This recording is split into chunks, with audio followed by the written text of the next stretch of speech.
Ever since I had collaborated with Truthear on their debut product, which is the Truthear Zero, it seems that from then on, they simply cannot miss. The Hola and the Hexa that came afterwards were just critically acclaimed across the board from almost every other audio reviewer out there. The Hola was an amazing $20 dynamic driver IEM, and it was part of what I would consider the trifecta, which consisted of the Hola, the 1R, as well as the 7Hz Zero. These three IEMs completely redefined what a $20 IEM should be, and the Hola was arguably, depending on who you asked, one of the better ones of the trio. Then we have the Hexa, which is Truthear's first hybrid IEM with 3 BAs and 1 dynamic driver. And just like with the Hola, it garnered many positive reviews. There was no reason why you would outright hate the Hexa, and even till today remains the darling child of the sub $100 price bracket. And let's not forget about the Red, but I don't want to dwell too much on my collaborations. If you want to watch this video, I shill about that all you want. So as far as I'm concerned, Truthear at this point would be 4 for 4. They came up with 4 IEMs and all 4 of them basically got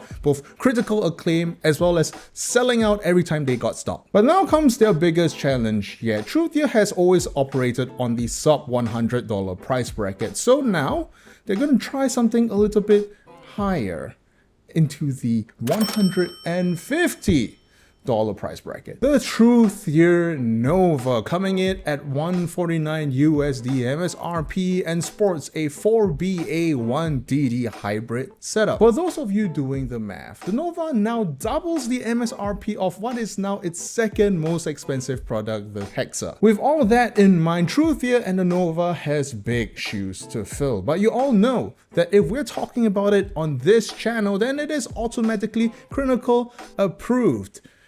Which begets the question now, why exactly it's Critical approved? First off, let's talk about the build. The shell itself is made out of 3D printed resin, and quite frankly, it's not too much of a step up compared to, let's say, the Hexa or even the Zeros. The cable, on the other hand, is completely different from anything that's come before it. It comes in 2 tones, black as well as blue, and in a quad braid configuration, sheathed in what seems to be cloth. Durability wise, I would assume that a cable like this would be plenty durable. And connection wise, it comes in a fairly standard 2-pin connection, ever so slightly recessed. Build wise, there's nothing really special about it. The faceplate is nice, I guess it has that shimmering quality that you would see in the original Zero, kind of. But all this is not necessarily the reason why you would buy an IEM, is it? You buy an IEM because it sounds good.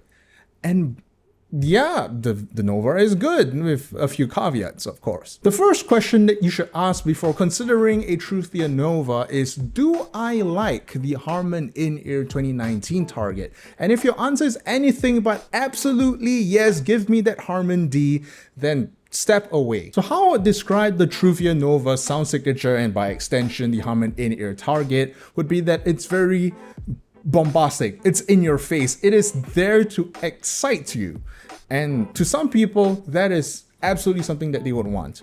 And to others, that might be too much. I've made my own criticisms of the Harman in-ear target very apparent over the last few years. If you're someone who doesn't like very thin mids or very emphasized upper register, then you should avoid the Harman in-ear kind of tuning as much as possible, and that includes the Truthear Nova. It is a tuning that is designed to excite, to put forth a level of wow factor, if you will. Statistically speaking, scientifically speaking, the Harman target works. It is a very consumer kind of sound, and again, statistically, scientifically speaking, the most amount of people would like this kind of tuning. And from a scientific standpoint, the Truthear Nova does indeed hit the Harman in-ear 2019 target probably better than any IEM out there in the world today. And it does it well with no big problems of its own. The treble is very smooth with no errant peaks or dips. The bass is well emphasized, as it should for a Harman IEM, and comes with a fairly good texture. It doesn't come off as overly poofy or too soft. And beyond the classification of this being a Harman IEM, I could also just call the Truthear Nova as simply V-shaped. The bass is emphasized, and so is the upper mids and a little bit of the treble. So here comes the section that you're all wondering, why shouldn't you buy a Truthear Nova? Well, for one thing, the Nova is actually significantly bigger than its predecessors. At least in terms of the general shell size, it is bigger than the Hexa, bigger than the Zeros, and bigger than the Hola. But that's it, its nozzle is not gonna exceed the absolute chonker that is on the Zeros. Number two, and this is more to do with the sound signature, do not get the Nova if you clearly do not like anything that's Harman or Harman adjacent. That means don't get the Nova if you're, let's say, allergic to bass, allergic to upper mids. You want something that is thicker sounding, which is the Nova isn't. Let's just put it to rest. The Nova is not a thick sounding boy. In fact, it's quite thin. And lastly, and probably something quite obvious, do not get the Nova if you are someone who is afraid of the color blue, because it is very blue. But of course, do not take my word for all of this. If you're in Singapore, why not come down to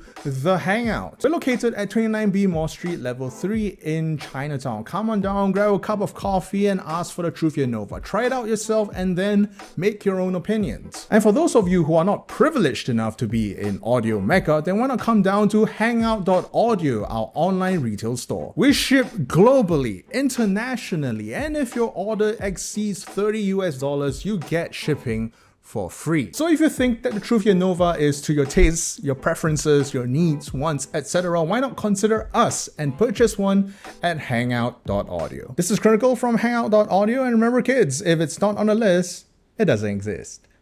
See you next week.